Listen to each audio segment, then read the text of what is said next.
Good morning everyone. Audio series श्रृंखला में आज विज्ञान विषय से कक्षा 9वीं से हम महत्वपूर्ण प्रश्न ले रहे हैं। पहला प्रश्न है, बोर के परमाणु मॉडल की व्याख्या कीजिए। बोर के परमाणु मॉडल की व्याख्या कीजिए।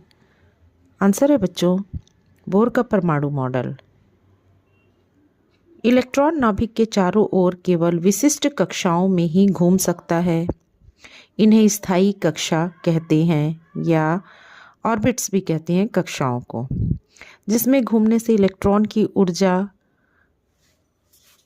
हानि नहीं होती है।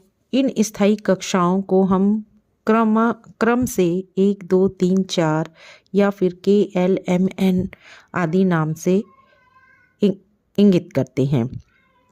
दूसरा है, जब कोई इलेक्ट्रॉन अधिक ऊर्जा वाले उच्चतर कक्षा से निम्न कक्षा में आता है तो वह इन कक्षाओं में इलेक्ट्रॉन का ऊर्जा का अंतर क्वांटम या प्रोटॉन के रूप में उत्सर्जित करता है। इसके विपरीत जब कोई इलेक्ट्रॉन कम ऊर्जा वाली कक्षा से अधिक ऊर्जा वाली कक्षा में जाता है तो ऊर्जा अंतर क्वांटम या प्रोटॉन के रूप में अवशोषित करता है।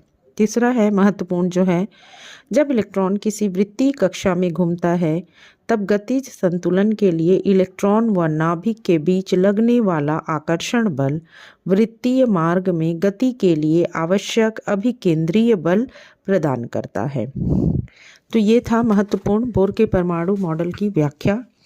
दूसरा क्वेश्चन है इसी क्रम में, डाल्टन के परमाणुवाद की विवेचना कीजिए। इस सिद्धांत की सीमाएं क्या हैं? आंसर है डाल्टन के परमाणुवाद। यह सिद्धांत डाल्टन ने 1808 में दिया था। इनके अनुसार सभी द्रव्य परमाणुओं से बने होते हैं। परमाणु सूक्ष्मतम अविभाज्य कण है जिसका रासायनिक क्रियाओं में निर्माण अथवा विनाश नहीं होता है।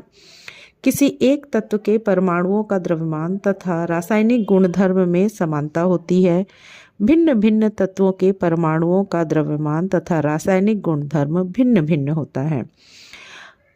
नेक्स्ट रहेगा टॉपिक, भिन्न भिन्न तत्वों के परमाणु आपस में छोटी पूर्ण संख्या के अनुपात में संयोग करके यौगिक बनाते हैं।